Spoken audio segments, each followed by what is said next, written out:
कर्जत येथे अखिल भारतीय मराठी पत्रकार परिषद आयोजित राज्यस्तरीय पत्रकार संघ पुरस्कार सोहळा मोठ्या उत्साहात संपन्न झाला। रायगड जिल्ह्यातील रॉयल गार्डन इथं पार पडलेल्या या भव्य कार्यक्रमाला राज्यभरातील पत्रकारांची मोठ्या संख्येने उपस्थिती लाभली। या कार्यक्रमाला खासदार श्रीरंग बारणे, आमदार महेंद्र थोरवे, माजी आमदार सुरेश लाड, मराठी पत्रकार परिषदेचे मुख्य विश्वस्त एस.एम. देशमुख, अध्यक्ष मिलिंद आष्टीवकर, विश्वस्त शरद पाबळे, किरण नाईक, ज्येष्ठ पत्रकार हेमंत देसाई, संपादक मंदार फणसे यांची प्रमुख उपस्थिती होती। कार्यक्रमाच्या निमित्तानं खासदार श्रीरंग बारणे यांनी पत्रकारांच्या विविध सुविधा, प्रवास तसंच ज्येष्ठ पत्रकारांना रेल्वे प्रवास सवलत मिळावी यासाठी दिल्लीच्या केंद्रस्तरावर प्रयत्न सुरू असल्याचं सांगितलं। पत्रकार समाजासाठी मोठ्या कष्टानं आणि जीव धोक्यात घालून काम करतात। त्यांच्या प्रश्नांसाठी आपण कटिबद्ध असल्याचं त्यांनी यावेळी स्पष्ट केलं। तर कर्जतचे आमदार महेंद्र थोरवे यांनी पत्रकारांसाठी महत्त्वाची घोषणा करत तालुका कार्यक्षेत्रात अत्याधुनिक पत्रकार भवन उभारण्यात येणार असल्याचं जाहीर केलं।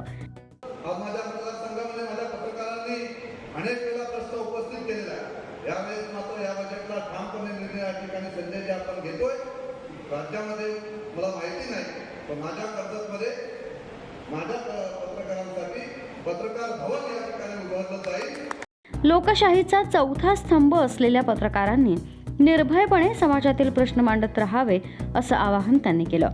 कार्यक्रमाचे प्रमुख पाहुणे ज्येष्ठ पत्रकार हेमंत देसाई यांनी पत्रकारांनी बदलत्या डिजिटल युगातील नवीन तंत्रज्ञान आत्मसात करण्याची गरज व्यक्त केली।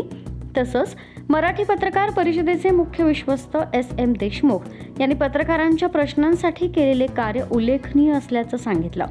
या सोहळ्यात पत्रमहर्षी रंगण्णा वैद्य आदर्श जिल्हा पत्रकार संघ पुरस्कार परभणी जिल्हा पत्रकार संघाला प्रदान करण्यात आला। तसंच राज्यातील विविध विभागातील उत्कृष्ट तालुका पत्रकार संघांचा मान्यवरांच्या हस्ते गौरव करण्यात आला। कार्यक्रमाची सुरुवात मान्यवरांच्या ढोल ताशाच्या गजरात भव्य मिरवणुकीनं करण्यात आली असून राज्यभरातून 700हून अधिक पत्रकार या सोहळ्यास उपस्थित होते। कार्यक्रमाचं उत्कृष्ट नियोजन केल्याबद्दल कर्जत प्रेस क्लबच्या पदाधिकारी आणि सदस्यांचे मान्यवरांनी विशेष कौतुक केले। महाराष्ट्र न्यूज 24 मल्हार पवार।